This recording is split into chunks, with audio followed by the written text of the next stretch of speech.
Entonces, ¿qué es terrorismo o cómo debemos interpretar lo que pasó en Guanajuato, Lorena? Mira, doctor, partiendo de una premisa, digamos, básica, que pareciera obvio, pero no lo es, cuando buscamos en el diccionario qué es terrorismo, nos vamos a encontrar pues con aquella definición que dice que es la violencia extrema que puede causar pánico o miedo en la población. Digamos, es el significado más sencillo que nos vamos a encontrar cuando lo buscamos. Entonces, cuando uno voltea a ver la realidad de la inseguridad en México, nos vamos a ver pues varios elementos que tienen que ver con infundir miedo que impacte a la población, y no solamente miedo, que haya una desestabilización social y que por otro lado haya una afrenta contra el Estado mexicano. ¿Qué quiere decir?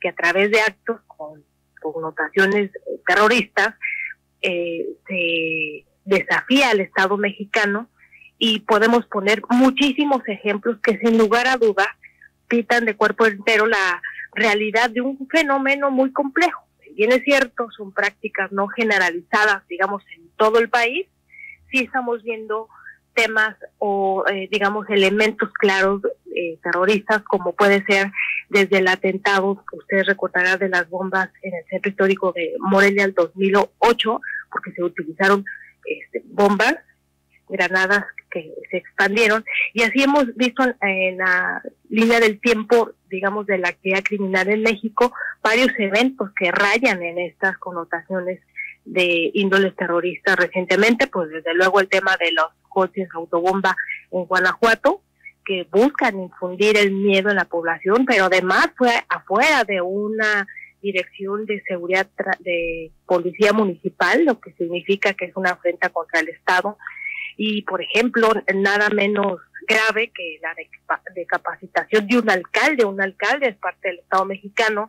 Decapitarlo, pues es una violencia extrema que infunde miedo, y eso aquí y en otros países se llama terrorismo, doctor. No, y además poner su cabeza en el toldo del vehículo, pues incrementa eso, ¿no? Ese miedo, ese terror. Claro, hay un consenso internacional cuando hablamos de terrorismo fuera de países que tienen una historia donde utilizan terrorismo con connotaciones ideológicas y religiosas, digamos. Sin embargo, hay un consenso donde fuera de ese tipo de demarcaciones territoriales, el término de narcoterrorismo se refiere a la combinación de tácticas propias del terrorismo con las actividades del narcotráfico o las actividades vinculadas a grupos armados o a economías criminales, que es, ojo, a diferencia del crimen organizado tradicional.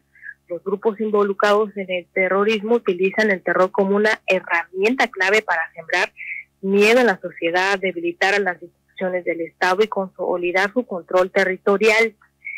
Hay que decir, doctor, que esa violencia no se limita a enfrentamientos que ya hemos visto tradicionales entre bandas criminales, sino que se extiende a la población civil, a las fuerzas del orden y a los actores políticos. Oiga, Lorena, ¿por qué a nuestra autoridad le da tanto terror utilizar la palabra terrorismo? Y lo quiero recordar, en la época de Felipe Calderón, hay algunas fuentes, nunca lo he podido platicar con el presidente Calderón, porque no se ha dado la oportunidad, pero ¿por qué no llamarle desde un primer momento terrorismo? ¿Por qué decir, no, pues simplemente fue un evento violento, delictivo, qué sé yo? Y ahora también yo no veo por qué no llamarle terrorismo a lo que sucedió, por ejemplo, en Guanajuato. Lo más cercano, vaya, parece que la política entra en todo esto, ¿no? Por supuesto, y además me parece que en el imaginario colectivo, digamos, del mundo de los políticos, lo relacionan directamente con lo que, pues, en las películas, digamos, o en la lejanidad, digamos, de países que sí reconocen políticamente el terrorismo, Afganistán, etcétera, esos países de Oriente Medio, se me fue Oriente Medio, Afganistán, Irak, Israel, etcétera. Así es, ellos sí reconocen el término políticamente hablando. Y aquí da mucho trabajo porque precisamente hay una relación con esos países. Pero además hay otro factor muy importante. Hoy por hoy, se lo sabe, es un elemento clave en la discusión política de la elección de Estados Unidos, el tema de llamar o no terrorismo, lo que está pasando entre los cárteles de este país, porque tiene obviamente repercusiones y tiene implicaciones políticas que pueden ingerir en la política pública de seguridad en México. El mismo, usted lo sabe, el Partido Republicano, ya con varios actores políticos radicales, han pues manifestado en varias ocasiones que son narcoterroristas los grupos del cártel organizado, y es que ellos lo ven así porque pues lo ven desde fuera. Insisto, aquí hay una tendencia a no visibilizar este fenómeno, a negar esa realidad por las implicaciones políticas. Sin embargo, se contradice, por ejemplo, la misma presidenta Claudia Sheinbaum, porque ella en repetidas ocasiones ha dicho que lo que no se nombra no se ve, lo que no se nombra como es no se visibiliza, y en consecuencia no se puede abordar para prevenir o trabajar ese problema en particular. Lo mismo aplica para el caso del narcoterrorismo.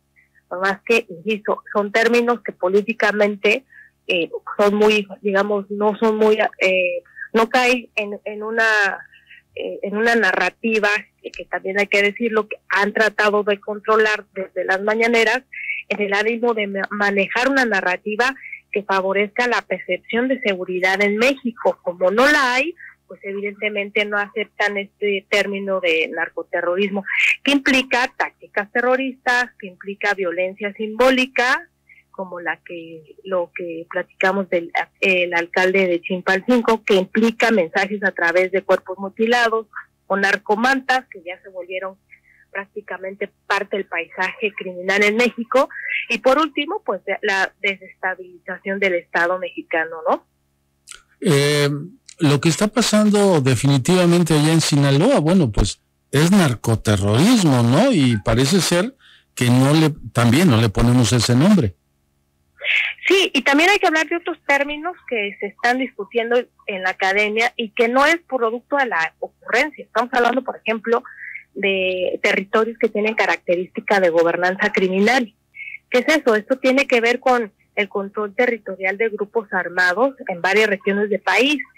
Eso está sucediendo, o sea, no es una tesis, eso es una realidad, es un control estratégico sobre actividades económicas como el tráfico de drogas, extorsión, etcétera, y también la sustitución del Estado. Hay muchas áreas en México donde el Estado es sumamente débil o ausente. Entonces los grupos criminales ofrecen, digamos, servicios de protección y justicia básica al alcance de la población. Y por último, la legitimidad criminal. Estos grupos criminales no solo imponen su control por medio de la violencia, sino que en algunos casos logran cierta legitimidad ante la población. Fíjese, doctor, esto es muy grave. Entonces estamos hablando de no solamente el fenómeno del narcoterrorismo, sino gobernanza criminal que tiene el control territorial, la situación del Estado débil y la legitimidad criminal. Entonces, el escenario en México es mucho más complejo de hablar de narcoterrorismo como prácticas que infunden miedo, sino estamos hablando de un tema de gobernanza criminal en varias regiones del país, que tampoco pues no se va a reconocer en estos términos. Y particularmente en los últimos 6 años, ante pues la absoluta impunidad de que los grupos no hayan sido cercados al menos, pues esto sigue creciendo hasta que se tome una decisión, ¿no? Por supuesto, y ya vieron, es que también tiene que ver con otro tema, doctor, que en México hemos soslayado la participación de expertos en el ámbito de la seguridad, y como no se entiende de saque el fenómeno, se limita a entenderlo como una actuación de disuasión o actuación policial, se limita a entenderlo de esa manera. Cuando se habla de atacar las causas de programas sociales para arrestar la base de jóvenes a los grupos del crimen organizado, también se habla desde una generalidad, pero no se habla de especialistas y expertos en la materia. Para eso surge la criminología, digamos, dicho sea de paso, que la manera de abordar esta disciplina científica, el fenómeno de la inseguridad, tiene que ver con procesos que están estudiados por años, por criminólogos, que por ejemplo el primer criminólogo, abusando del micrófono, César Lombroso, decía que más valía la certeza de la pena que la pena alta, que la pena dura, y eso sigue tan vigente hoy en día. Quiere decir de que no nos ha dado resultados positivos aumentar las penas, pero sí nos puede dar resultados positivos que haya cero impunidad, bajar los índices de impunidad. Eso sí impacta en la reducción de la criminalidad, porque termino con esto, las personas que delinquen pues saben, o que piensan delinquir, saben que hay consecuencias en un país donde si tú la haces, la pagas. En México no pasa eso, la impunidad es arriba del 90%. Oiga, a ver si luego podemos platicar sobre el fenómeno de El Salvador, ¿no? Lo que está pasando con el presidente Bukele. Claro. Porque creo que, es más, a ver si el próximo lunes, ¿no? Si nos lo permite, podemos platicar acerca de eso. Yo, ya estoy en una lista para intentar entrevistar al presidente Bukele. Vamos a ver cuándo se me hace, pero creo que va a ser muy interesante el observar cómo pues ellos han logrado pues abatir estos temas, tal vez medidas extremas, pero pues que vale la pena analizarlas. Ya sé que no vamos a poder hacer nada usted y yo, pero pues por lo menos que en el imaginario pues la gente conozca lo que está pasando en otros lados, ¿no? Claro que sí, doctor. Yo siempre he dicho que todos los modelos de seguridad tienen algo rescatable, algo susceptible a tropicalizar en las realidades locales de México, y es muy interesante lo que pasó y lo que está pasando en El Salvador, por supuesto. Ya está. Le agradezco mucho, que tenga un gran día. Gracias, doctor, a la orden.